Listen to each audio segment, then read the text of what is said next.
कैसे आप लोग? उम्मीद करता है कि आप लोग अच्छे होंगे। हम भी ठीक है।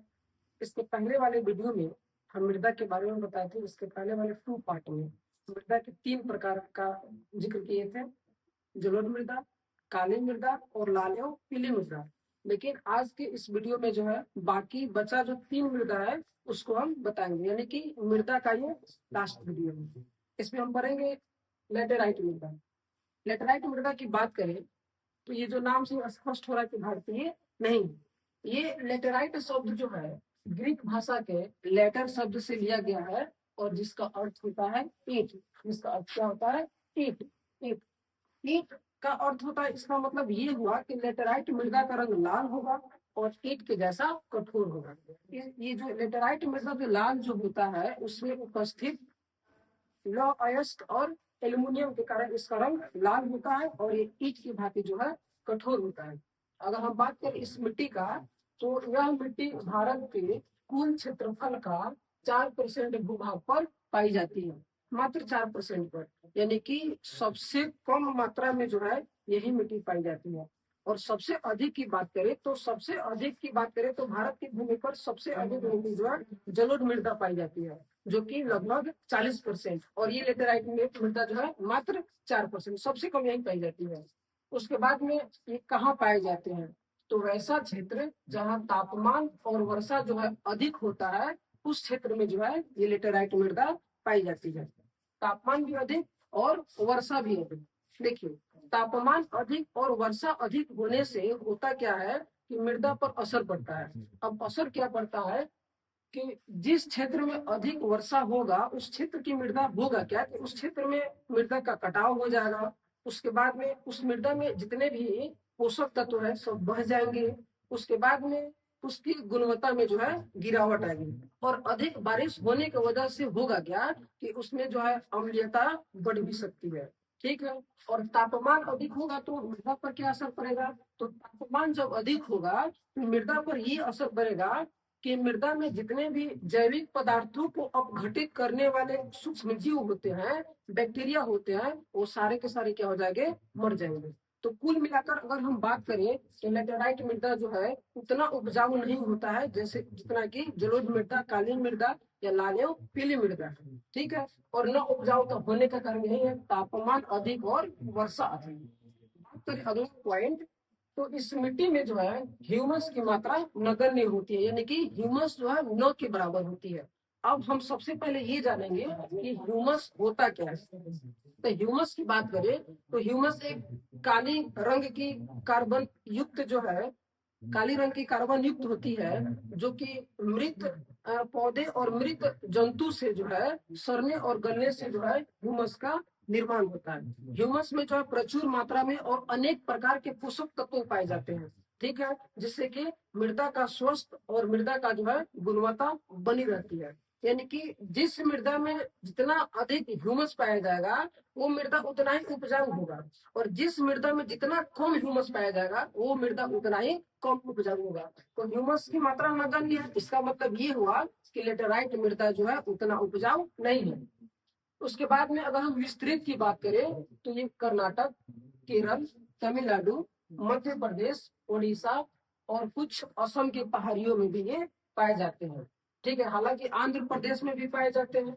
और अगर सर्वाधिक की बात करें, सबसे अधिक की बात करें तो सबसे ज्यादा जो है केरल राज्य में ये पाई जाती है। प्रमुख फसल बात करें कि लेटेराइट मृदा पर आखिर प्रमुख फसल होता क्या है, तो चाय, कॉफी, रबर और काजू। ये दो, चाय और कॉफी दोनों जो है पेय पदार्थ है। पेय पदार्थ समझते हैं ना, जिसको पिया जाता है। तो चाय तो सभी कोई जानते हैं, हम लोग पीते ही हैं नहीं, सुबह सुबह में प्रतिदिन। और कॉफी की बात करें तो कॉफी नहीं पीते हैं, कॉफी अमीर लोग पीते हैं। हम लोग पी लेते हैं कभी कभी, वो भी शादी पार्टी फंक्शन है। उसके बाद में अगर हम रबर की बात करें तो रबर खाद्य पदार्थ नहीं है, लेकिन इसको भी प्रयोग में लाते हैं। काजू की बात करें तो काजू भी खाद्य पदार्थ है, महंगा आइटम है हालांकि नहीं। उसके बाद में अगर हम चाय की बात करें तो सबसे अधिक चाय होती कहाँ है, तो सबसे अधिक चाय जो है असम में और पश्चिम बंगाल में। कॉफी की बात करें तो सबसे अधिक कॉफी जो है कर्नाटक में। रबर की बात करें तो सबसे ज्यादा रबर जो है केरल राज्य में पाया जाता है। और काजू की बात करें तो काजू भारत के किस राज्य में सबसे ज्यादा पाया जाता है, ये आप लोगों को कमेंट में बताना है।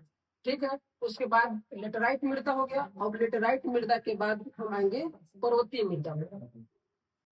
बात करें अगर हम पर्वतीय मृदा की बात करें तो यह मृदा जो है हिमालयी क्षेत्र में पाई जाती है। हिमालयी क्षेत्र उत्तरी पूर्वी राज्य तथा दक्षिण भारत के पहाड़ी क्षेत्रों में पाई जाती है। हिमालयी क्षेत्र की बात करें तो भारत में जो हिमालयी क्षेत्र के अंतर्गत राज्य आते हैं वो है जम्मू कश्मीर, लद्दाख, हिमाचल प्रदेश, उत्तराखंड और सिक्किम आते हैं। उन क्षेत्रों में जो है पर्वतीय मृदा का विस्तार है। उसके बाद में अगर हम उत्तर पूर्वी राज्य की बात करें, तो उत्तर पूर्वी राज्य में जो है 7 राज्य आती है और उन 7 राज्यों को जो है 7 सिस्टर्स के नाम से हम जानते हैं। और इन 7 राज्यों में है मणिपुर, मिजोरम, मेघालय, नागालैंड, असम, अरुणाचल प्रदेश और त्रिपुरा। तो इन 7 राज्यों में जो है पर्वतीय मृदा का विस्तार है। उसके अगर हम बात करें तो दक्षिण भारत के पहाड़ी क्षेत्रों में, अगर हम बात करें तो दक्षिण भारत को हम 2 क्षेत्रों में हम विभाजित कर देंगे, पश्चिमी घाट और दूसरा पूर्वी घाट। पश्चिमी घाट की बात करें तो पश्चिमी घाट में जो है महाराष्ट्र, कर्नाटक, केरल और तमिलनाडु, हालांकि तमिलनाडु दोनों क्षेत्रों घाट में आ जाते हैं, पश्चिमी घाट और पूर्वी घाट। और पूर्वी घाट की अगर हम बात करें तो उड़ीसा, आंध्र प्रदेश और तमिलनाडु। कुल मिलाकर अगर हम बात करें तो दक्षिण भारत के पहाड़ी क्षेत्र में महाराष्ट्र, केरल, कर्नाटक, तमिलनाडु, उड़ीसा और आंध्र प्रदेश राज्यों में जो है पर्वतीय मृदा का विस्तार देखने को मिलता है। उसके बाद में ये कुछ पठारी क्षेत्र में भी जो है पर्वतीय मृदा पाए जाते हैं। उसके बाद में अगर इसकी बात करें तो अम्लीय एवं ह्यूमस रहित मृदा है। ठीक है, देखिए रहित का मतलब ये होता है कि न होना, और कुछ उपस्थित है उसका मतलब होता है सहित। तो रहित मतलब अम्लीय एवं ह्यूमस रहित मृदा है, ह्यूमस इसमें नहीं पाया जाता है। और इसके बाद में अगर हम बात करें तो पर्वतीय मृदा में और भी सारे पोषक तत्व नहीं पाए जाते हैं, जैसे कि फास्फोरस, पोटास, नाइट्रोजन, चूना, इन सब की इसमें कमी होती है। ठीक है, तो कुल मिलाकर बात करें तो पर्वतीय मृदा उतना उपजाऊ नहीं है। उसके बाद में अगर हम फसल की बात करें कि क्या क्या फसल उपजती है, तो चाय, कॉफी और मसाले की खेती की जाती है। और चाय, कॉफी और मसाले के साथ साथ फलों की भी खेती की जाती है। ठीक है, खासकर हिमाचल प्रदेश और उत्तराखंड में जो है फलों की खेती की जाती है। सेब हो गया, नारंगी हो गया, या और भी जो फल जो है। और चाय पत्ती की बात करें तो सिक्किम में तो सबसे ज्यादा जो है चाय पत्ती नहीं, असम में जो सबसे ज्यादा चाय पत्ती की खेती होती है। और असम के बाद में क्या बताए थे, असम के बाद में पश्चिम बंगाल में। ठीक है, उसके बाद में अगर हम अब जो पढ़ेंगे, हो गया पर्वतीय मृदा हो गया। उसके बाद में मरुस्थलीय मृदा की बात करें अगर हम, तो मरुस्थलीय मृदा उस क्षेत्र में पाई जाती है जहाँ की जो मिट्टी उस क्षेत्र में पाई जाती है जहाँ पर लंबे समय से जो है शुष्क ऋतु हो, अर्थात वहां पर तापमान भी अधिक हो और वर्षा जो है न्यूनतम वर्षा वाले स्थान। न्यूनतम वर्षा का मतलब ये है कि उस स्थान जहाँ पर 50 सेंटीमीटर से कम बारिश हो। उसके बाद में ह्यूमस रहित बालुई मिट्टी वाले क्षेत्रों में विकसित होता है, यानी कि उसमें भी ह्यूमस नहीं पाए जाते हैं। और ये मिट्टी की बात करें तो ये मिट्टी जो है बालुई होते हैं। मुख्य तौर पे अगर हम बात करें कि मरुस्थलीय मृदा पाए कहाँ जाते हैं, तो मुख्य तौर पर पश्चिमी राजस्थान, पश्चिमी हरियाणा, दक्षिणी पंजाब और उत्तरी गुजरात में पाया जाता है। ठीक है, 1, 2, 3, 4 राज्यों में ये पाया जाता है। सबसे अगर अधिक की बात करें तो सर्वाधिक मात्रा में जो है ये राजस्थान में पाया जाता है। मरुस्थलीय मृदा का विस्तार जो है सबसे ज्यादा राजस्थान में पाया जाता है। रंग की बात करें तो इसका रंग जो है, मरुस्थलीय मृदा का रंग जो है लाल या भूरा होता है। और बनावट की बात करें तो यह मिट्टी जो है आमतौर पर रेतीली होती है तथा लवणों की मात्रा अधिक होती है। कहने का मतलब ये है कि ये मृदा जो है क्षारीय होती है। और इसमें अगर हम फसल की बात करें तो वैसे फसल इसमें उगाए जाते हैं जिसको कि पानी की कम आवश्यकता पड़ती हो। तो फसल जो है ज्वार है, बाजरा है, रागी, और ये तीनों फसल जो है मोटी फसल है, ये फसल जो है उगाए जाते हैं। हो गया आपका मरुस्थलीय मृदा भी समाप्त हो गया। और इस प्रकार जो है भारत में 6 प्रकार की मृदा जो पाई जाती है वो जो है इस वीडियो में समाप्त हो गया। अब मिलते हैं हम नेक्स्ट वीडियो में नेक्स्ट टॉपिक लेकर, तब तक धन्यवाद।